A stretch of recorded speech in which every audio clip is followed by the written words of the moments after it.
Hello, welcome back. I'm Sam and this is SC Classics. In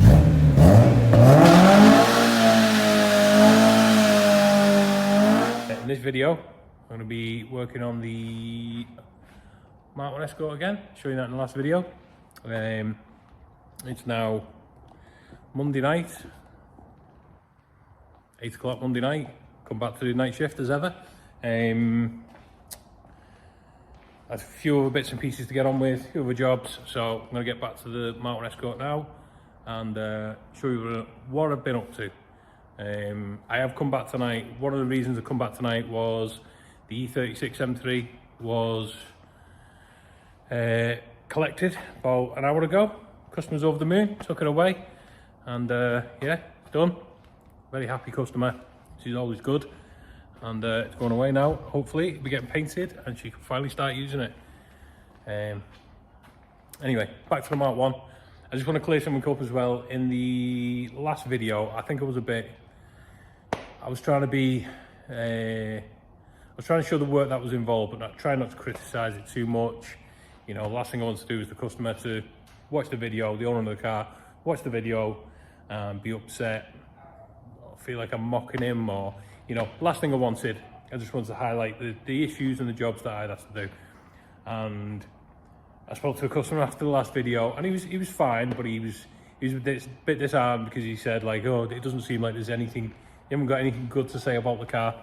And yeah, when you're highlighting, when your job is to fix the problems and do the jobs, then I need to point out what I'm doing and I'm fixing faults. That's the job. What I didn't say was the shell, although it's been messed around a little bit, is a really good solid shell.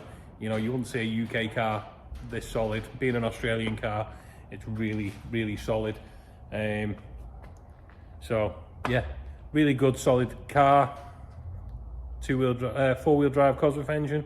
You know, they're not exactly lining scrapyards nowadays. Got some nice suspension on the front. You know, it has got good points.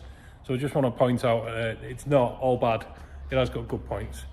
But yeah, what I'll do is I want to get into it today and I'll show you what I'm doing. One thing, one of the jobs I was doing last week, I didn't really get a great deal of time in this car, was actually getting it running, because the customer, I'm a little confused now how it come across, but at first when he first got in touch, he said it won't run, it just won't spark. He then, I didn't know it had at this point, the car wasn't even here. I just said, bring it down, we'll get it running. And when he dropped it off, I then found out that it had a wasted spark kit from Multisport Developments, but it also had a brand new engine harness as well, which was from another company. So after a bit of digging, a bit of searching, you know, just trial and error, trying to make things work, I got in touch with Stuart from Multisport Developments. And this is the first time I've ever spoke to this guy. I've heard of him before, I've heard of Multisport Developments, they're big in the Cosy world, but I've never actually dealt with him myself. And I'll be honest with you, what a guy. An absolute wealth of knowledge when it comes to Cosworths. I shown him, he asked me to email him pictures over the ECU, you know, open it up, all the EPROM and stuff like that. And I did, and he was trying his hardest to diagnose it over the phone, making sure it was nothing that they'd made a mistake their end, or, you know, just making sure the ECU wasn't at fault. But what he, excuse me, in the meantime, he was also saying, you know, you need to check the phase sensor, you need to make sure it's timed up on the phase sensor, check the knock sensor isn't plugged in with the phase sensor, and you know, going through all the issues that these engines have, which I have worked on Cosworth engines before, but I'm by no means an expert on them. He is. And one of the things he highlighted was on the bottom pulley, the crankshaft pulley, there's 4 pins which are for timing and a crankshaft sensor, and he said just make sure one of the pins hasn't been knocked off. It does happen because they're quite, I wouldn't say they're fragile, but if you're going to damage it, one of them pins is going to be the thing you damage. And in checking that, I actually noticed that the ends, can you see them down? No. The ends of the pins themselves were polished steel, which then highlighted the problem. I then got the car up in the air and checked the crankshaft sensor, and it turned out the spacing was wrong. They should be set between 0.6 and 1 mil, and there was no gap at all, to the point that the sensor was actually touching on the pins. So what I did was gapped it as best I could, bearing in mind that it has actually damaged the sensor. I gapped it what looked like 1 mil, it probably isn't, and tried it, and sure enough, it's sparking. So indirectly, Stuart from Motorsport Developments cured this car. So I just want to say thanks to Stuart.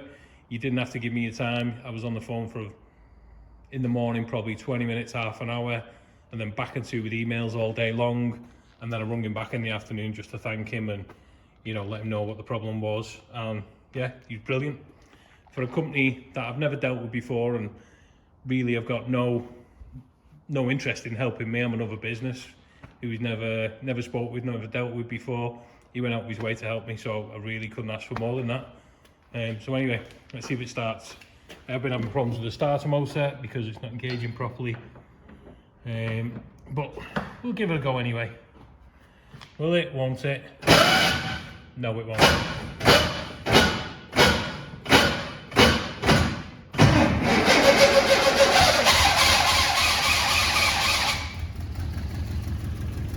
Apart from the dodgy starter motor,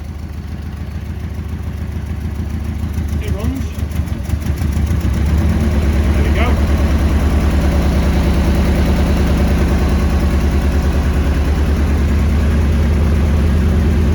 Nice quiet 200 block Cosy, YB engine, sorry.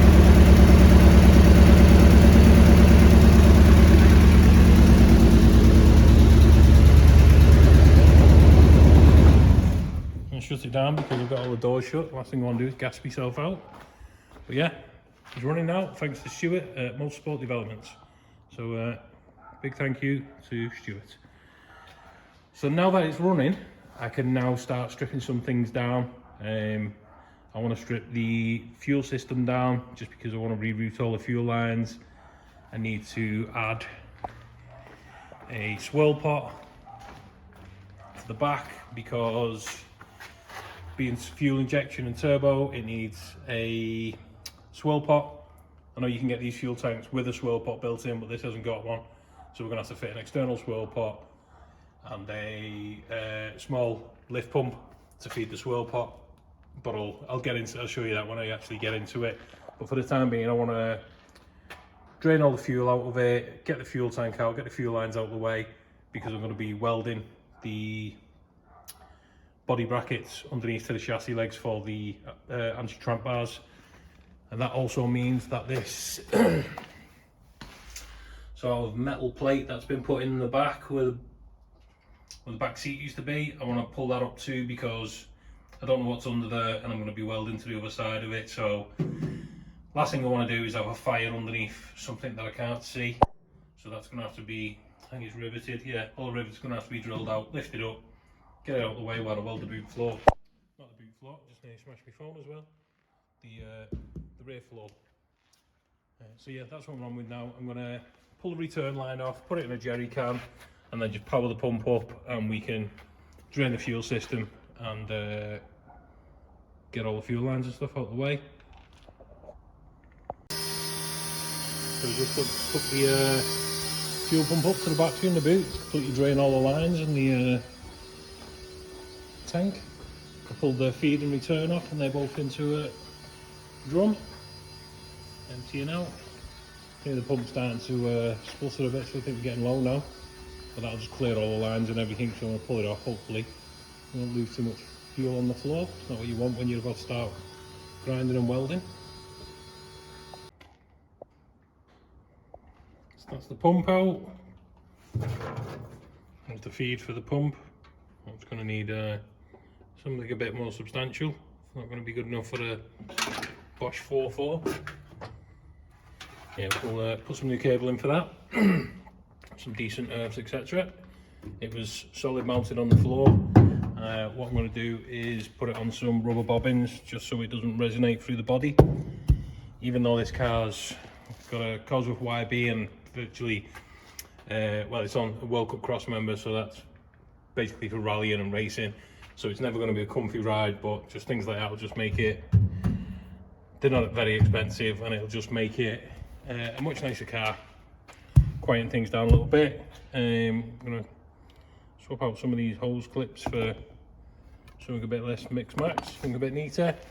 So some rubber bobbins on the pump, sort the hoses out. I'm now going to take the fuel tank out, undone the straps. The only thing left to do is draw out the 3 rivets here for the filler neck, and then I'll can't get my words out tonight. That can all come out as one.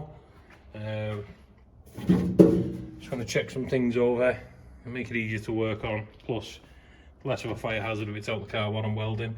And then underneath I can pull the rest of the fuel lines off, get them out the way, and then remove that panel from under the back seat. And we can see what we're dealing with. I'm probably gonna, it's not essential, but things like this, there's actually an earth wire going to the centre here, when really all it needs is some star washers under the fixing for the light, and that'll make the light earth, so we won't have to run these extra wires. I'm going to reroute the rear loom correct. It should go up around the back of here and tuck up under the rear quarter. Also the back lights are in upside down. It's I've seen this done before. The lenses are actually correct, so the writing's correct on the lenses, they're upside down, but the units are, so I think the lenses have been put on that lens should be on that body and vice versa, so the bulbs should be on top. That's why the loom's pulling down, the bulb should be actually on the top here. But anyway, all little things, pretty simple fixes, just neaten it up. I want to neaten up all this wiring in here, get it all cleared out and just start again. Should make a decent car. Just needs a little bit of work, a little bit of love, a little bit of TLC, just some things finishing off. The customer cleared, you know, he was quite open. He said a lot of the stuff I did was just to get it running with the intention of putting it right. So I completely understand where he comes from. Things just get overlooked, you know. You want to go look at my project? Yeah, I overlooked the roof. You know, we're all guilty of it. Also, as well, after draining the fuel out, I don't think that'll be going back in. It's not great. Last thing you want going through your 300 brake Cosy engine is some dodgy fuel. It's probably been in there for years, so that will not be going back in. I'll be getting some super, or you know, some good stuff. But yeah, I'm going to carry on the back, drill them 3 rivets out in the filler neck, and get the tank out of the way, and then pull the fuel lines out from underneath the car. And that's all the fuel system removed. Keep it nice and safe for while we're welding. So I jumped ahead and removed the exhaust system as well, because that's going to need some serious redesigning to make it work, especially the way it was mounted. It was bolted straight to the floor, which is not going to sound good. So yeah, and the other reason as well is the downpipe needs chopping and rejigging, because it's virtually touching the column and the bulkhead. So that has to come out the way. Another thing, it just makes it a bit easier to work under. I'm going to be welding the body brackets here for the anti-tramp bars. Now, the car come in with the tramp bar brackets welded to the axle, but sadly these are in the wrong place. I think I mentioned that before. They should be on the top to stop the axle turning and loading up the springs. So they'll have to be cut off, clean the top of the axle up. But first of all, I'll be putting the body brackets on, putting the axle under load, you know, putting it at right height, and then tacking the brackets to the top of the axle case when the bars are in place. So then they'll be set at right height essentially. They're actually, I don't know if you can see that in the picture, but this one's lower than that one anyway. Can you see that? Yeah, they're not level. Anyway, they'll be getting chopped off, it's irrelevant. Next thing will be get the body brackets, bark up, clean up. No, actually, it's not. I need to jump in the car and remove the aluminium plate, which is above this, and I don't know what it's hiding. I don't know what can go on fire, so I'm going to remove it and then we can start cleaning up for these body brackets. So you've heard me referring to anti-tramp bars or tramp bars, and basically what Ford did on the performance Mark 1 and Mark 2 Escorts, RS 1600s, twin cams, RS 2000, Mexicos, you actually fitted, this isn't a Ford setup, this is an aftermarket setup, but it's the same idea. You have a body bracket that welds to the body here, you have a radius arm, as Ford calls it, or a tramp bar, and one of these axle brackets on the top. And the theory was, and it worked, was to stop the axle twisting up the, so under heavy acceleration, the axle would twist up the leaf springs, you know, coil the leaf springs up. So this setup actually located the axle and stopped that, and it worked. So this is a modification for lesser models. Now the problem I've got, and I've only just realised, is there's a difference in an early and a late. So these are what's known as angled tramp bars, as you can see. Here's the angle, and you can also notice that they clash in the shock absorber, and that's because this car has the shocker bar and it's an early car. So what this should have is straight bars that go across and locate between the U-bolt and the shock absorber in that space there. So these are actually for a later Mark 1 or a Mark 2. The body bracket's the same, the axle bracket's the same, but the bar itself is angled. It needs to be straight. So they're no good. So I can fit the body brackets, but I'm gonna have to order some tramp bars, radius bars, whatever you want to call them. So yeah, just another thing that I've come across. It's a simple enough mistake because they are listed as Mark 1 Escort. Sadly, they're a later Mark 1 Escort where the shock absorbers go through the boot floor like a Mark 2 Escort. Never mind, I'll get some more ordered and we can push it anyway. Get this cleaned up. I do have to open a hole up in the chassis leg because, as you can see, there's a big nut on the back of that. And in order for that to sit flush on the chassis leg, that nut, there's got to be a hole there. That's tomorrow's job anyway. It's getting a bit late now, so I'll wrap up for today and carry on with that tomorrow. So it's the day after. I've got the chassis leg opened up to take this captive nut that's going to sit inside the chassis leg. I've actually cleaned up all the surrounding areas, ready to weld to. I also got another set of tramp bars from my local classic Ford specialist. Thankfully he had just a set of bars in stock. Now you can see what I mean by straight and angled bars. These are the angled, so these are Mark II or late Mark 1, and these are early Mark 1. To clear the shock absorbers and stuff. So they're the right ones now. It's all cleaned up. I will have to, what lip was it? There's a lip that I need to modify. I forget which one it is now. It's this lip down here. Sadly, this is butt up against the chassis leg. I'll tell you what, I'll just fit it to the car and show you what I'm talking about.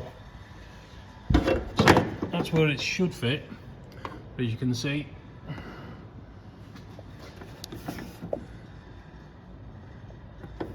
See that? When that's up against the chassis leg, that lip, it leaves a gap up top. So this lip on the bottom here will have to be trimmed off or folded, whatever, so you can get it up to the floor. What I'm going to do for the time being is I haven't got the axle brackets for that end, so I'm going to hang fire. The axle bracket should be here tomorrow. I can trial fit them, make sure everything's straight, modify this, and then tack it all in place. And get the tramp bar kit fitted. Obviously remove these ones as well because they're no good. I think what I'm going to do next while I'm in the boot area is tackle some of this wiring in the back, tidying things up, fix the back lights so they're incorrect. It's not a massive job, it just makes a bit of a difference. The loom will fit properly then, we can route it properly, Need to sort out a proper earth point because that's just a nut and bolt going through and it's crushing the floor and the chassis, so we'll put a proper earth point in there. So just tidy some wiring up for the time being while I'm waiting on some parts. So I think I'm going to pull all this out, swap the lights around, make them right, and then start rerouting the wiring properly and tidying things up. Make it a bit neater. So another day and more jobs on the Mark 1. Earlier I tidied up the boot, sorted out the wiring, removed all the fuel system. Whilst removing the fuel system, I noticed that the fuel tank was, the platform was a welding platform, but it had been drilled on the front and was held in with 4 bolts on the front. Sadly there was nothing down the sides or around the back holding in. So after speaking with the customer, he agreed we'll weld it in. I know the tank straps, pulling the tank strap down would have held it, but still it's a welding platform, so we're going to weld it in. So I'm going to clean some areas up, clean the tank platform up, get that welded in. While the welder's out, the tramp bar bracket should be here any minute now. I can get them welded on, and we'll give this just a quick buzz down, a quick coat of paint, try and make it look a bit better. I know it's not here to be for cosmetics, but you know, it has to be safe, and I can't just weld the platform in and not throw some paint over it, so we'll give it a quick once over. I'm sure the customer can further down the line paint it properly if he wants to. Anyway, that's what we're doing this morning. I'm going to get my surface prep tool. I've marked out some areas where I'm going to be welding. Just clean them areas up and get it welded in. Well, actually the tank platform needs a good bit of prep. It's got a bit of surface rust on it, so I'll prep that while it's out, make it a bit easier to paint while it's in. So that's the tank well prepped and welded in. I also took the liberty of removing the old battery tray that was welded in the side here because it was pretty useless. It wasn't fixed to the wheel well at all, it just had a couple of welds down the side and one on the tub, so it was flexing around and moving, and also it had been modified in a way that made it pretty much useless because it has 2 fixings to hold the battery to the tray. This one's a removable one, just a bolt-in clamp, which is fine. This is the other one, which should fold back here and clamp this end of the battery, but sadly they'd peened that over and used it to weld it to the tub. So it was useless, we couldn't clamp a battery in. So I'm going to order up a alley battery tray that'll bolt in the boot floor. I'm not sure whereabouts yet, but it'll be much safer. The battery will actually be fixed to the floor. Next job is going to be putting the anti-tramp bar kit in because the axle brackets have just turned up. So I can crack on with welding them in. That's the tramp bar axle brackets tacked in place. What I did was, you can see the boot is loaded up with a load of weights. There's batteries and all sorts in there to keep it held down. Got the transmission stand over there. Put it under the axle, lifted it up until it's virtually lifting the car off the ramp, so I know the axle's loaded up. And put the tramp bars in. As you can see, the body brackets are welded in place. Don't think they're breaking out anytime soon. I welded them in yesterday. Just got some weld-free primer underneath them and welded them in. Then fitted all the bars and stuff, axle brackets. Loaded up the axle, lifted up so ride height, and then clamped the brackets down to the axle and tacked them in place. Removed the bolts and then lowered the axle down so we didn't rip them off again.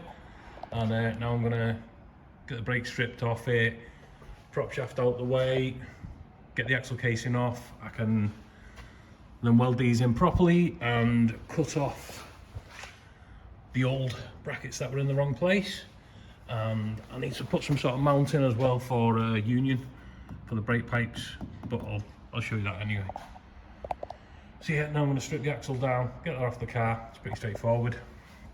I'm going to remove the brakes anyway, just so I'm not trying to get them through. Get the brakes out of the way, undo the U-bolts, that'll release the shockers, all that, release the axle off, drop it down, get it out of the way nice and easy, and I can weld it on the floor. I can get some nice welds around it, so I don't want to be trying to weld down there next to spring cup, bump stop, sorry. Yeah, that's my next job. So with the brake calipers and discs out of the way, that was relatively easy. I thought we'll get the prop shaft out of the way, just get a bungee cord on there, support it, even though it has got this to stop it drooping down. undone the bolts. I'm trying to separate it from here and it doesn't want to separate. Yeah, it's cracked a little bit. It doesn't want to separate. So I moved up here and found my next problem.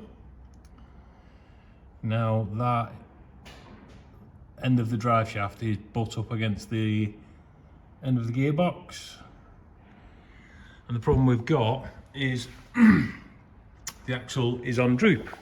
So as you can see, the prop shaft's angled down slightly. So as the suspension lifts up, you'll notice the arc of the springs is tilting forward. So as the suspension goes up, the prop shafts want to go forward and it's got nowhere to go. Now, sadly, there's supposed to be clearance between this and the end of the gearbox. I'm not sure what the minimum measurement is, but I do know there's supposed to be a good bit of clearance. So when your car sits at ride height, it doesn't bottom out, and then worse still, when you're driving, you hit a bump, the suspension compresses, the prop shaft pushes further again forward into the gearbox. Now in an extreme case, you know, if for whatever reason you get some serious compression on the back end, it's gonna smash the end of the gearbox essentially. So I'm not sure. I can see the prop shaft's been welded recently, you know, that's a relatively recent weld.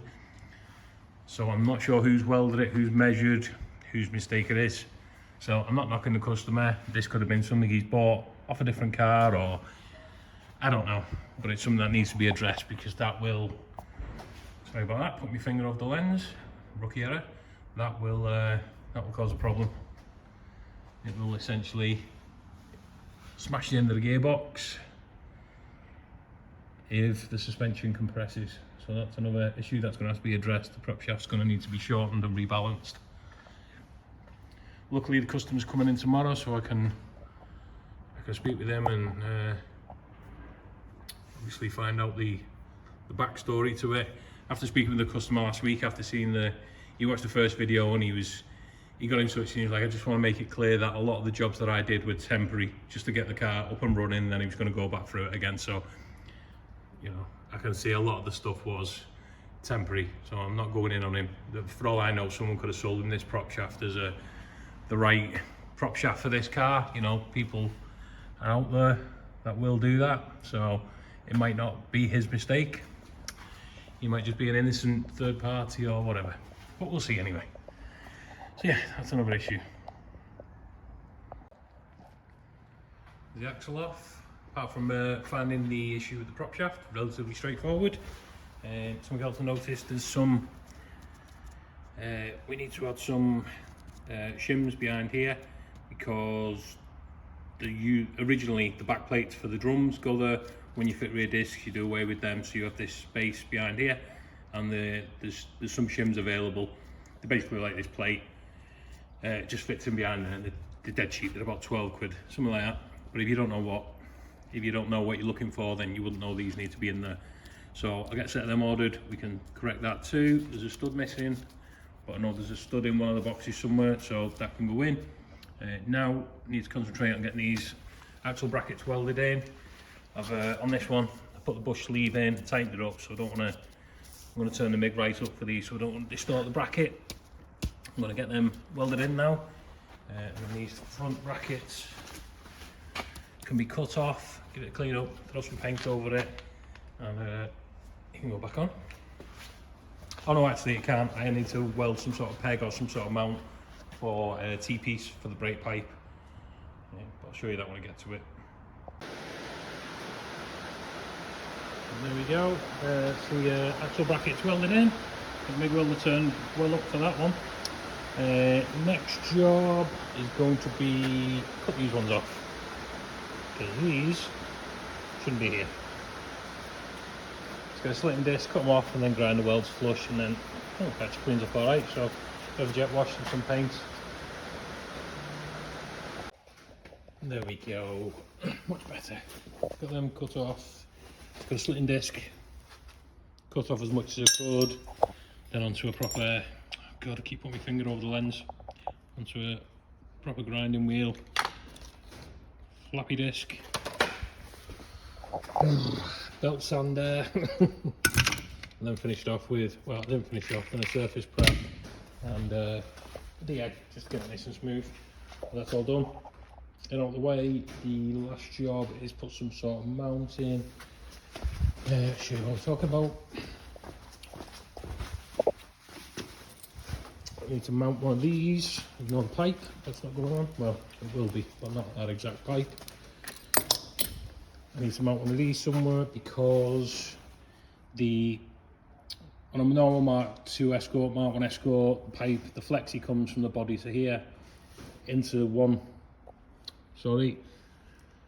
Flexi comes in here, the pipe comes off into the one wheel cylinder, back out the wheel cylinder, across to the other side. So essentially one pipe feeds both sides, whereas on this car, because it's got Cosworth rear discs, well, not Cosworth, I think the Mark III Escort discs, Cosworth calipers, the feed has to come into the axle through a flexi, then into this union, T-piece, whatever you want to call it, and then split off and go individually to each side.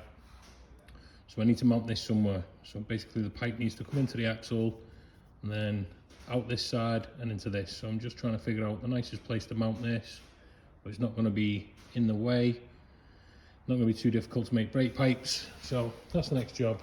Make some sort of bracket up for that and mount it up.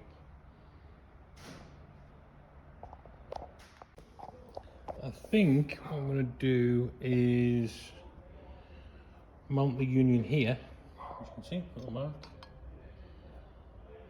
Probably space it off the back of the tramp bar a touch, and the reason being is this pipe can go straight into there, this one can come out to the driver's caliper, and then this one can go around, clamp into here and off to the passenger caliper. That for me probably the best option, simply because it's going to be tough to use the union here to try and get a pipe to come round and up and make it look neat, and also have somewhere to clamp it. And this, after a bit of a check-in, I think this is going to be the better option. So I'm undecided on whether to drill the tramp bar bracket or weld a stud to it. I'm not sure. I think welding a stud to it will keep the a bit more integrity to this, although it is a thick piece of steel. I don't think drilling this hole is going to make too much, weaken it too much. We'll see. We have it, not pretty as well, so I'll give it a little grind down, but it's certainly not going anywhere. I put a massive stud on the M6 bolt, if you like, simply because I was concerned about spacing. You can see it, but I didn't want this pipe to foul the axle. Once it's bolted down, I'll just check clearance again, but I might actually be able to just bolt it straight up like that instead of having to space it off the axle, in which case I'll just chop this thread down, clean the thread up, and some paint on it, and that'll do the job. But yeah, I don't think there's any real way of doing this without making it look like it's not meant to be there, because when all's said and done, it's not. Yeah, I just want to make it look as neat as possible. I think that's going to be the best way. So that's what it's getting.